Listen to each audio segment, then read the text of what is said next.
There are plenty of perfectly good reasons to be annoyed by the current state of Star Wars. As a longtime fan of the series, there are several grievances one could have with the direction the franchise is currently going that have good foundations that can be reasonably argued.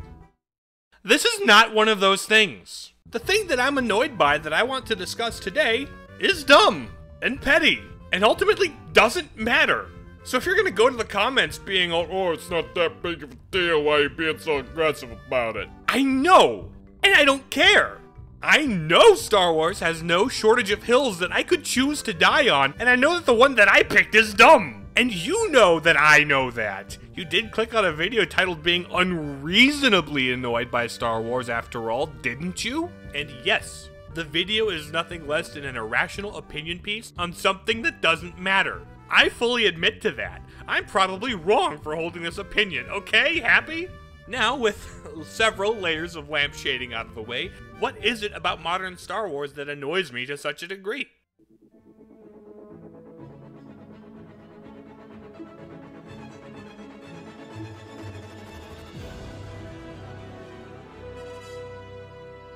That. The Star Wars intro that plays in front of all the Disney Plus shows. And why am I so annoyed by it?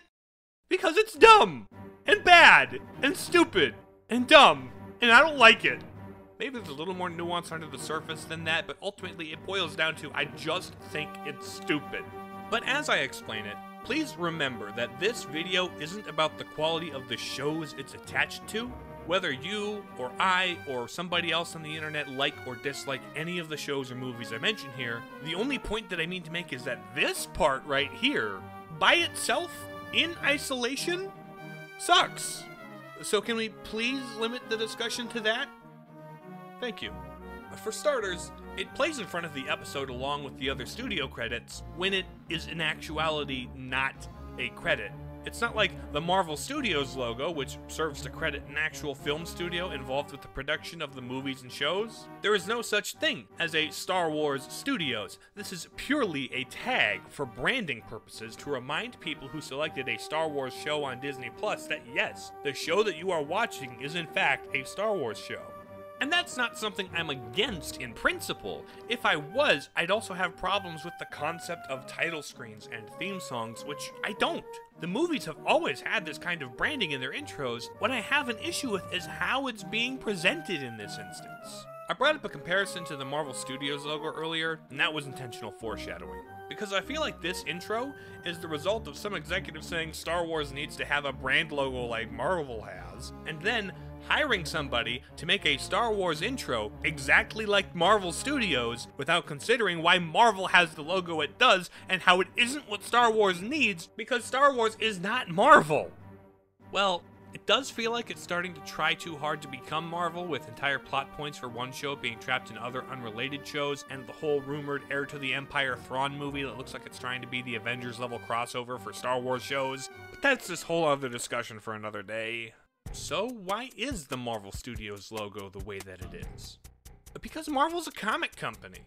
So when they were first designing their studio intro, they did something that invokes the vibe of flipping through the pages of an old comic book. Just quickly flip through some of the most iconic classic panels and you get a little taste of Marvel's history and what they're all about. Plus, it's super versatile. They could make minor changes to adapt this intro based on what movie it's accompanying for just a little personal touch. It's as simple as slapping a few extra panels from X-Men, or Spider-Man, or whatever into the mix. And then, when they went for a rework in the MCU's Phase 3, by that point the films that Marvel Studios produced had become iconic in their own right.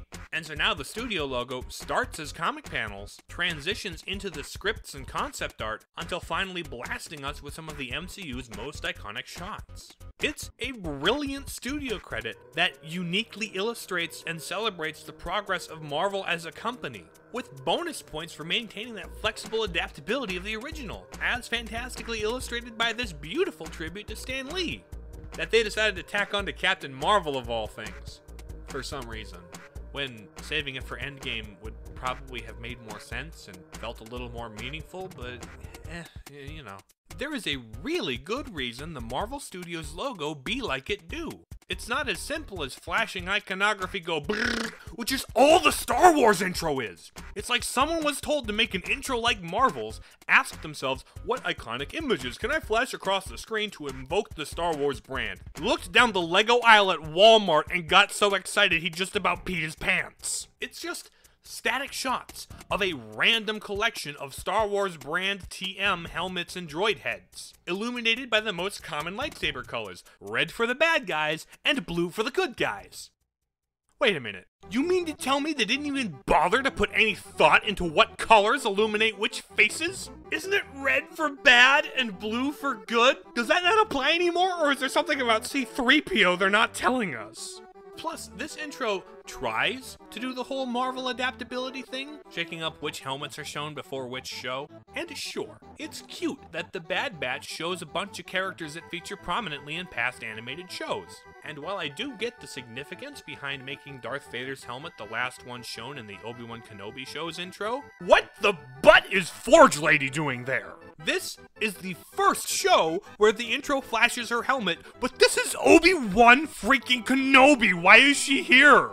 Don't get me wrong, I like the Armorer. I think she's cool. Cool as heck. But she wasn't there before. Why add her here, of all places? Had she been a mainstay of the intro before, it would have been whatever. When she shows up in a later season of Mando, she fits perfectly. Had she debuted in, like, Boba Fett, that'd be a stretch, but sure. And they could put her in Ahsoka for the girl power or whatever, but here, there's absolutely no rhyme or reason to it. The closest thing I can think of to link her to Kenobi is maybe that Obi-Wan had that crush on the Mandalorian Duchess that one time, but that's a real big stretch. It's like nobody actually ever put any real thought into this intro in the first place, and they just go, cool helmet.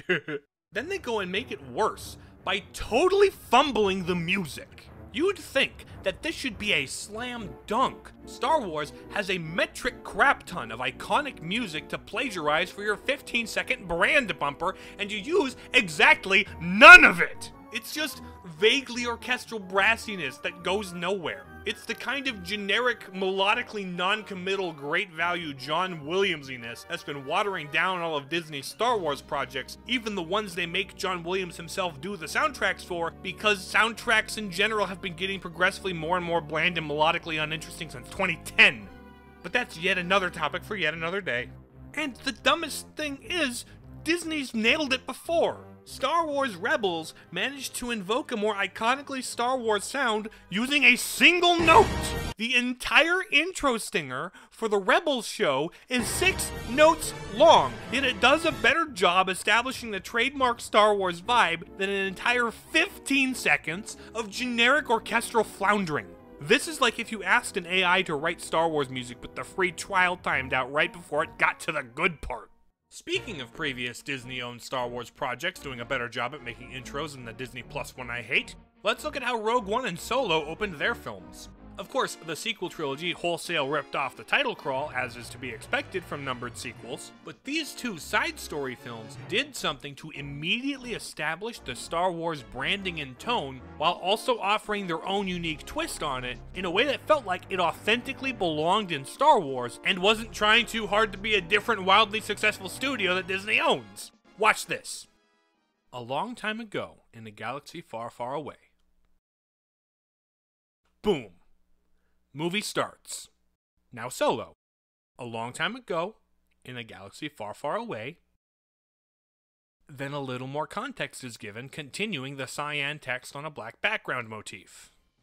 And before that even, while Clone Wars never specifically used a long time ago in a galaxy far, far away, they still used that cyan text on a black background motif to display a proverb vaguely related to the themes of the episode. That, plus the way that the Clone Wars used a variation on the classic theme song with the classic opening and the title crawl replaced by a narrator, it all really managed to capture that signature Star Wars feel.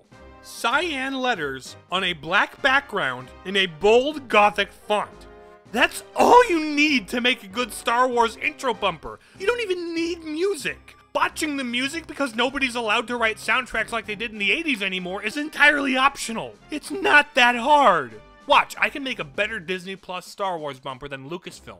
Are you ready? Look at this.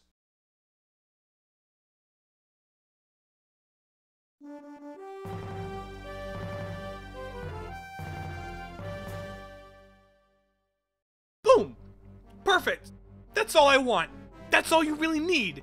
This isn't Star Wars copying Marvel's homework. This is just Star Wars being authentically itself in a way that has been in the series' DNA since 1970 freaking 7. And by the way, I really kinda loved the unique take on an opening crawl Ahsoka's first episode had. It's very much in the style language of Star Wars, while also standing apart from the main numbered films. But the fact that it's preceded by this? Instead of cyan text on a black background, it didn't feel right to me. And it didn't even need to be cyan. There's still room for variation in this, as Clone Wars and Solo clearly demonstrate. They could have made the A Long Time Ago in a Galaxy Far, Far Away be red to match the whole motif Ahsoka's first episode was going for, and it still would have satisfied me. Why? I don't know. Maybe it's because I have a problem. And my problem is that I'm taking this way too seriously and let it bother me way more than it should for no reason. This doesn't matter. Why does it make me angry every time I see it? Why do I let myself get mad? And why did I feel the need to put this on YouTube? Nobody cares about this. Nobody should care. I shouldn't care about this. Why do I care about this? Am I alone, or does somebody else in the world feel physical pain every time they see the flashing helmets like I do? And not like in an epilepsy way, just in this is so bad that it hurts to look at kind of way. Y'all are totally allowed to judge me for this, by the way. I'll be back with more maybe actually good content next time, so stay tuned for that. But whatever you do, don't let this video be the reason you subscribe. That's like a statistic I can actually see, by the way. So if this video causes me to gain subscribers, I won't know what to think. Okay, love you, bye.